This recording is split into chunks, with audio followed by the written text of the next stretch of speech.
They laughed at her when she got shoved into the bar rail, hard enough that her glass shattered on the floor. Someone said it loud enough for everyone to hear. "Careful. You don't belong here." The bar roared with laughter. This was a military town in Nevada, just outside a restricted base. Off-duty personnel were everywhere. Confidence was everywhere. Rank was assumed without proof. But she didn't raise her voice. She didn't complain. She didn't look around for help. She bent down, picked up the unbroken half of her glass, and stood straight again. The man who pushed her leaned back, enjoying it. He had the crowd on his side, the noise behind him, power in numbers. "Relax," he said. "It's not personal. This place is for people who earned it." More laughter rippled through the room. A woman near the jukebox whispered she should just leave. But she didn't. She simply said, "You're standing too close." Her calm unsettled him.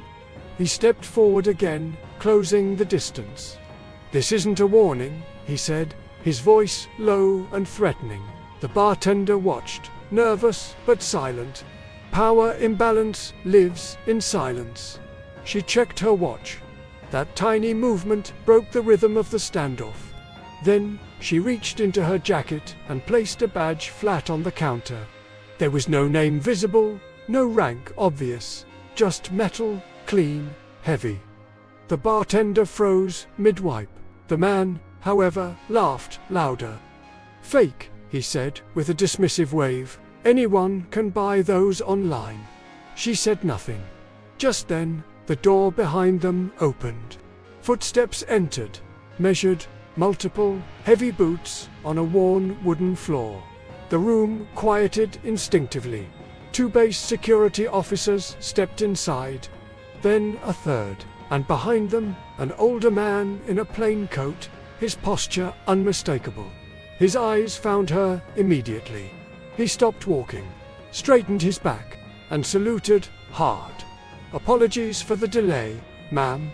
Every sound in the bar died. Phones came out slowly, cameras ready, but no one dared to speak. The man who pushed her felt the shift in the atmosphere before he understood it. "What is this?" he muttered, confusion clouding his face. The officer turned to him. "You're speaking to Director Alina Ward, Federal Oversight, Joint Command." The color drained from his face. Director Ward returned the salute with a brief nod. "At ease," she said. The bartender stepped back as if he'd just seen a ghost. Director Ward turned her gaze back to the man. "You pushed me," she said calmly. "It wasn't an accusation.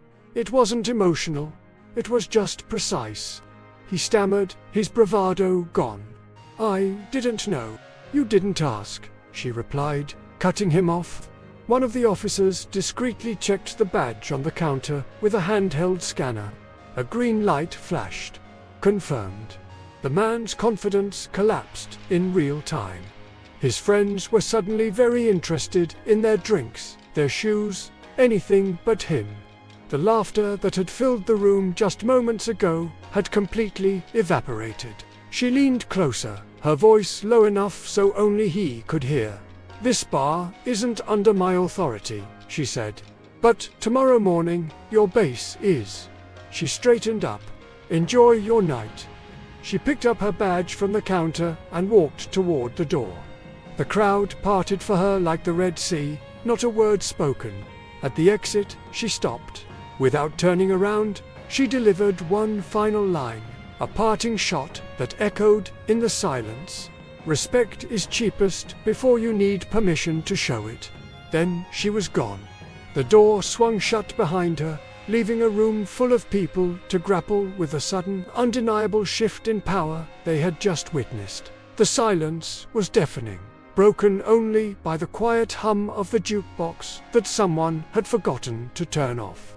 The man who started it all stood alone, the center of a void of his own making, a lesson learned far too late.